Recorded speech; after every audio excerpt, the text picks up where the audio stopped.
یا 5362 میخیل جمع آوری از نام حضرت امام ابو هریره شدگی. بسیار برادران عزیز با پیامبر محبت بینیات زیاد داشت تا جایی که حتی مادرش میمونه نام داشت. دوی میگه ملامتش میکرد ابو هریره را، ملامت میکرد که تو مقصد به این محمد فرزند عبدالله تو ایمان آوردگی گفته بسیار ملامتش میکرد و هر سخنهای درشت هم میگفته است. ابو هریره که از بس که بسیار میل محبتش به رسول اکرم صلی الله علیه وسلم که زیاد بود، برای همین میگه بسیار ناراحت میشید و یکیش از برآمدن به مسجد آمدن مادرش میگه بسیار همین یک سرزنشی سخت کرد و ابو هریره میگه بسیار با یک دل سیاه و با یک دل بسیار نالان پیش پیامبر نازنین آمد. گفت حضرت گفت انا بسیار طبع مادرم خیره کرد. گفت چی با؟ گفت خیلی همین در نسبت شما در نسبت دینداری من هر گاهی که ملامت میکنه بسیار غمگین میشم. حضرت دست نمی برداری در حق شیعه دعا کنی خدا با همین نعمت دین مشرف شد. میگه پیامبر نازنین من میگه دستش برداشت میگه در حق مادر ابو هریره دعا کردن که خدای مهربان به اسلام موفقش که به اسلام مشرفش کرد. ابو هریره میگه وقتی من نماز خواندم آمدم که میگه در ما دویم کشاده بود، میگه ایدو میبینم در بسته میگه قدر در زدم که نه از داخل میگه شرخی آب میومد که مادرم غسل میکرد، مادرم آبازی میکرد. خیلی آدم وقتی نو مسلمان شود آبازی میکند کاخی. میگه از داخل مادرم میگه بسیار با یک مهربانی مقصد همین تفایات دارد که یک دمک پسکی در دبه حاضر میگه لباسش پوشید میگه و بعد غسل کردن آمد و گفت که لا اله الا الله محمد رسول الله. میگه وقتی اینا من شنیدم که من یک اندک وقت پیشترک ملامت میشنیدم ایدانی مذمت میشنیدم، وقتی که میگه اینا من ایمانداری شو و مقصد اسلام داری شو وقتی که بیان کرد میگه دوان میگه پیش پیامبر آمد. گفتم حضرت پدر و مادرم فداد باد، دعات قبول شید، مادر ما ایمان آورد، مادر ما اسلام آورد. حضرت یک دعای دیگر که خدای مهربان همین محبوبیت مرا در دل همین مردم مسلمان نگه دارد. پیامبر در حقشان دعا کرد که خداوند همین محبوبیت ابو هریره را هم در دل جمیع مسلمانان روی عالم نگه دارد. حاضر بینیم برادران از نسبت ابو هریره بسیار محبت مخی بسیار میل داریم. میگه یک بار میگه همین قدر گرسنه بودم که ابو هریره سخت گرسنه بودم تا جای شید میگه که وقت قحطی بود، میگه چم نارسایی بود، میگه شکم در سنگ بود، میگه بستگی میگه و همین قد راه ده میگه ای گرسنگی افتادگی بودم. میگه هر کسی می اومد یک گپی می پرداختم، یک معنای آیت می پرسیدم تا میگفتم مقصدم همین بود که بگه بیا بریم خانمون یگان چی بخوریم. یکی میگه از اکثری نفرهایی را که با سوجاب میکن هیچ کدامش مرا دعوت نمیکرد و ناگاه میگه دیدم که حبیب خدا آمدن.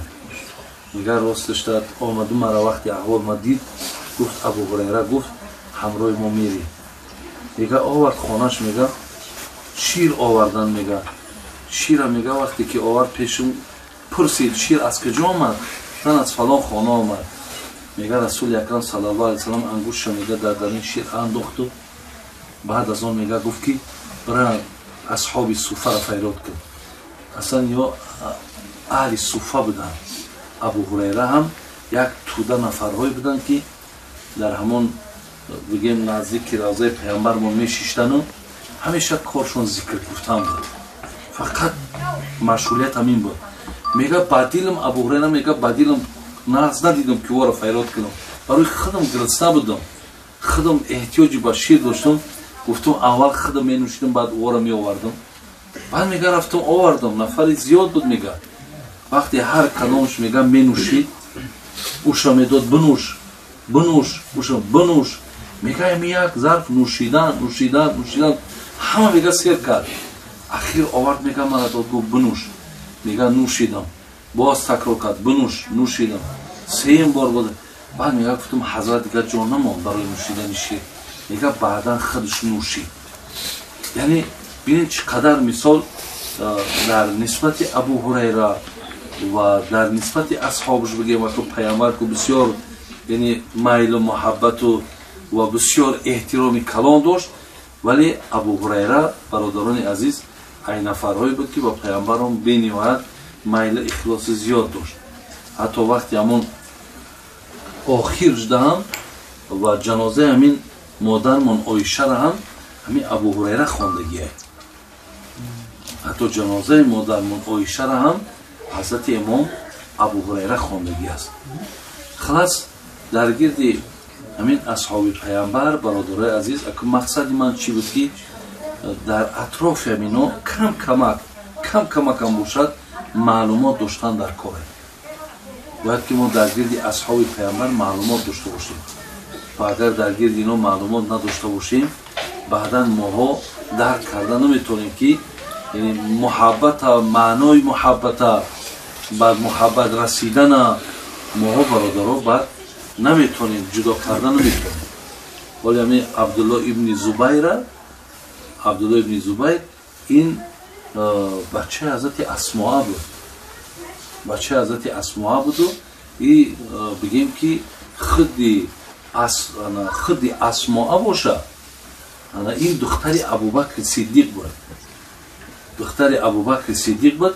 لیکن فرق داد این بین اسماء و بین عایشه را مثال مادرش دیگر بود و حضرت اسماء را مادرش دیگر بود. اسماء را مادرش قیله میگن، قلیله میگن. اما هم قیله آمده است هم قلیله آمده است.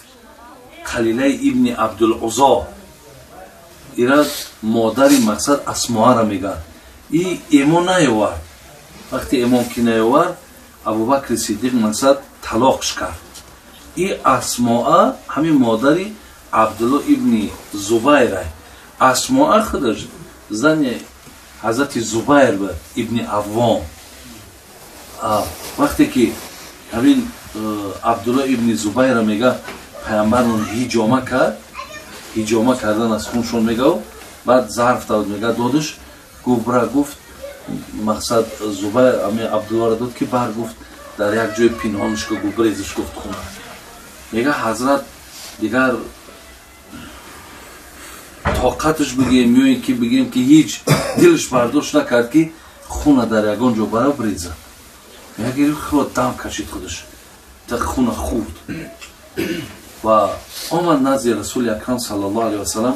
گفت انا چیکار کردی؟ گفت پنهانش کرد. گفت پنهانش کردی که در چشم مردم نتوانه. گفت پنهانش کرد که تماما در چشم مردم نمیتوانه.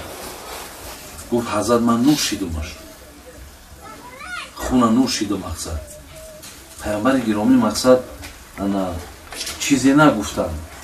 یعنی در بعضی حدیث ها آمدن که حتی معلومات شب کردن که باید نمی نوشیدی مقصد لازم نبود نوشیدن. لیکن حضرت گفتن که من هیچ دیگر نتونستم طاقتم که خون شما را برده در یک زمین یا در یک سوراخی بریزم. برای مقصد من ایرا نوشیدم. ولی بعضی مورخ ها را نگاه کردم در زیر هم میگن که تا زمانی که همین عبدالله ابن زبیر میگه حیات بود میگه از دهنش میگه فقط بوی خوش میبرومد. خوشبویی رنگی که میگوی دهنش خوشبویی زد باشد.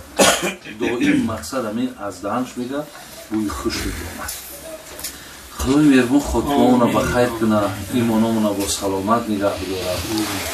برادر ما برادری را خیر بازم از ثواب و اجر این نشسته و این محفلاش خداوند برخوردار کنه. باز هم میل خواهش و محبتی همه ما شما را به سوی